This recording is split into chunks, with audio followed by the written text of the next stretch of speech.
Você, concurseiro de todo o Brasil, é um prazer mais uma vez recebê-lo em nossa companhia. Seja bem-vindo, meu amigo, minha amiga, a este site de sucesso que vai fazer de você mais um dos nossos campeões. Sou o professor Jefferson Fial, professor de matemática e raciocínio lógico, galera.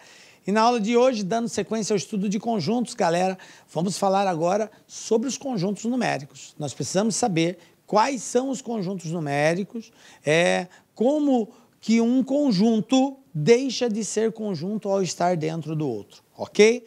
Conjunto das partes, o que é isso, professor? A quantidade de subconjuntos que eu posso montar a partir de uma certa quantidade de elementos. Vamos também aprender a fazer esse cálculo aí, beleza? Então vem comigo para a nossa aulinha de hoje, galera. Vamos lá. Qual que é a proposta nossa nessa aula, gente? Ao término dessa aula, você precisa entender o que é conjunto das partes, como se calcula a quantidade de subconjuntos que podem ser formados a partir de um determinado conjunto, chamado de conjunto das partes. Quando que um conjunto se torna um elemento? E quais são os tipos de conjuntos numéricos que existem, beleza? Se ao término dessa aula você compreendeu isso, bacana, 10, está valendo, beleza? Então vamos lá? Começando aí por conjuntos comparáveis. O que é isso, gente? É que tudo isso que nós vamos falar agora, ela só pode ser aplicado entre conjuntos comparáveis. Quando que um conjunto é comparável a outro conjunto? Quando existe uma relação de inclusão. Se um está incluso o outro, ou se um contém o outro. É uma relação de inclusão, beleza? Quando A é comparável com B, é porque existe uma relação entre os elementos de A e B de inclusão, beleza? Exemplo, eu tenho aqui um conjunto A, 1, 2, 3, 4, 5, tenho um conjunto B, 2 e 4. Observem que, se eu fizer a união de A com B e a união de B com A, eu tenho a mesma resposta, porque são conjuntos comparáveis, um está dentro do outro. Tranquilo? Bom, igualdade de conjuntos. Quando que um conjunto, professor, é igual a outro conjunto? A palavra igualdade implica em duas coisas a serem analisadas. Primeiro, a quantidade de elementos. Segundo, os elementos. Então, um conjunto é igual ao outro quando apresenta a mesma quantidade e os mesmos elementos, beleza? Aí eu tenho uma igualdade. Exemplo. Eu tenho aqui a seguinte situação. Eu tenho uma expressão que representa o conjunto A e outra expressão que representa o conjunto B. O resultado disso daqui, ó, x² igual a 9, é menos 3 e mais 3. O resultado desse produto aqui, ó, igual a 0, também é menos 3 e mais 3. Então, observem que tanto A quanto B tem o mesmo elemento que constitui o seu conjunto verdade. Portanto, A é igual a B. Poderia criar uma outra situação assim, um conjunto A, 3, 4 e 5. Um conjunto B, 4, 3 e 5. Professor, os elementos não precisam aparecer na mesma ordem? Não, gente, não precisa, eles só precisam estar aqui dentro. Só precisam estar aqui dentro. Então, 3, 4 e 5, 3 elementos e são os mesmos elementos. A ordem que eles aparecem não importa, ok? Você não precisa preocupar com isso. Beleza. Essa mesma representação eu poderia adotar assim, ó. Simbolicamente, A é igual a B se e somente se A estiver dentro de B e B estiver dentro de A, ok? Se todos os elementos de A estiverem dentro de B e todos os elementos de B estiverem dentro de A, eles são iguais. Tranquilo. Conjunto disjunto. Já ouviu essa palavra? Não, professor, nunca ouvi. Então, preste atenção. O que quer dizer conjunto disjunto? Um conjunto é disjunto de outro quando eles não têm elementos em comum. Quando os elementos de um não são elementos de outro. Todos os elementos que têm em A, nenhum deles aparece em B. Então, eu digo que eles são disjuntos, não possuem elementos em comum, ok? Quando não tem elementos comuns. Vamos ver exemplo? Essa aqui é uma representação gráfica. Quem são os elementos de A?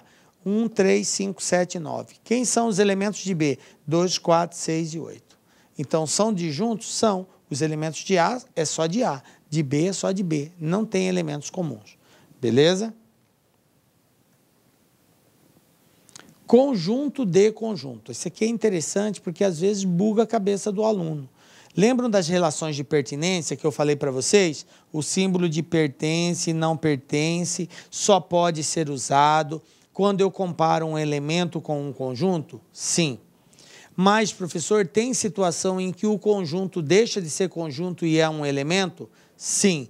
Que situação é essa, professor? Quando eu tenho um conjunto dentro de outro. Olha só. Veja bem.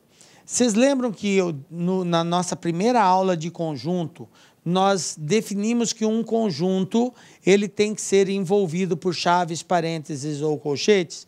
Então, esse A, só desse jeito, ele é elemento.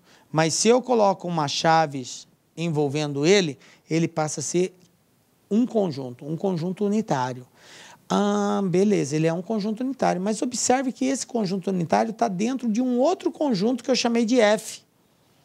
Então, nesse caso, esse cara aqui passa a ser um elemento do conjunto. Tá ligado aí, gente? Ó, em que situação um conjunto passa a ser elemento de outro conjunto? Quando esse conjunto estiver dentro do outro. Mas observem que esse estar dentro é um estar no sentido completo, igualzinho, do mesmo formato, ok? Não pode ter nada diferenciando um do outro. Olha o A aqui. Então, isso aqui é um elemento do conjunto F. Ah, professor, mas isso aqui é um conjunto. É ou não é? É um conjunto. Só que, nesse caso, ele passa a ser um elemento do conjunto F. Então, eu posso usar os símbolos de pertence ou não pertence. Eu posso dizer que esse conjunto A pertence ao conjunto F. É válido usar isso, professor? Sim, nesse caso é válido. Por quê? Porque esse cara aqui, da forma como ele aparece lá, ele é um elemento desse conjunto. Ele é um elemento do conjunto F. Então, eu posso, se é elemento com conjunto, eu posso usar o símbolo de pertence ou não pertence. Tranquilo? Nesse caso é válido. Tome cuidado, porque se aparece tipo assim, ó, A está contido em F, olha só, A primeiro não pode estar contido. Por quê? Porque A, do jeito que está escrito aqui, é conjunto. Então, é elemento. Se é elemento, teria que ser pertence ou não pertence. Então, já está falso. Mas se eu coloco que A pertence a F, isso aqui é verdadeiro, professor? Não, não é verdadeiro. Por que não é verdadeiro? Porque eu não tenho o A sozinho aqui, gente. Olha só. O A, ele está envolvido entre chaves. Então, não existe esse elemento desse jeito, escrito nessa forma, aqui dentro.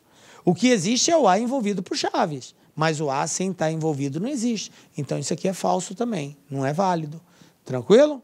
Tá? Ficaram atentos aí? Então, um conjunto pode se tornar elemento de outro conjunto? Pode. Quando? Quando ele estiver dentro. Tranquilo? Então, esse cara é um conjunto de F, então eu digo que ele pertence a F. É correto dizer que B está contido em F? O que vocês acham? Eu posso dizer que esse cara aqui, que é um conjunto, do jeito que ele aparece aqui, é um conjunto, certo? Está envolvido por chaves. Ele está contido em F, sim ou não? O que vocês acham? Não, está errado, eu não posso dizer isso. Por quê? Porque muito embora esse cara aqui, ele é um conjunto representado dessa forma, Mas como ele está lá dentro, um conjunto dentro de outro conjunto se torna um elemento. Então, guardem isso. Um conjunto dentro de outro conjunto passa a ser um elemento desse conjunto. Se é um elemento, eu não posso usar o símbolo de está contido ou não está contido. Eu tenho que usar o símbolo de pertence ou não pertence. Beleza? Então, por isso aqui está errado. Eu não posso usar esse símbolo. Beleza, né? Bom, vamos falar agora de conjunto das partes. O que é conjunto das partes, gente? O conjunto das partes de um conjunto é denotado por P de A. P de A quer dizer conjunto das partes. O que é isso, professor? Conjunto das partes é todos os conjuntos que podem ser formados a partir dos elementos de um conjunto dado. Então, eu tenho um conjunto A, que tem lá 3, 4, 5 elementos. Todas as combinações que eu puder fazer com esses elementos e criar um subconjunto é chamado de conjunto das partes. Beleza? Então, vamos aprender aqui como que a gente faz isso. Por exemplo, eu tenho um conjunto A, M, N e P. Eu quero fazer os conjuntos, quero formar o conjunto das partes do conjunto A. Então, eu vou pegar os elementos M, N, P e vou formar outros conjuntos. Olha só. M sozinho é um conjunto? É. Eu vou usar os elementos para formar outros conjuntos. Por exemplo, isso aqui é um conjunto unitário, M. A mesma coisa seria o N, né? Posso pegar ele sozinho. Posso pegar o P sozinho. Posso combinar o M com N. Posso combinar o M com P. Posso combinar o N com o P. E posso pegar os três também, correto? Mas depois de todos esses, quem eu posso pegar também? Lembram do conjunto vazio? O que eu falei do conjunto vazio? Ele está presente em todos os conjuntos. Então, não esqueçam que ainda tem o conjunto vazio. Então, observem que esses conjuntos que eu formei são chamados de conjunto das partes do conjunto A. Ou seja, são subconjuntos formados usando os elementos do conjunto A. Beleza?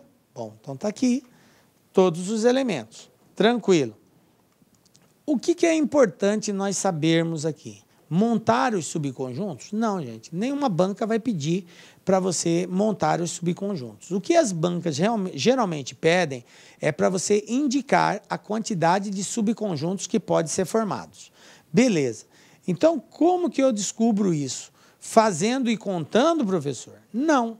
Existe uma regra para isso. Existe uma regra. E a regra é a seguinte.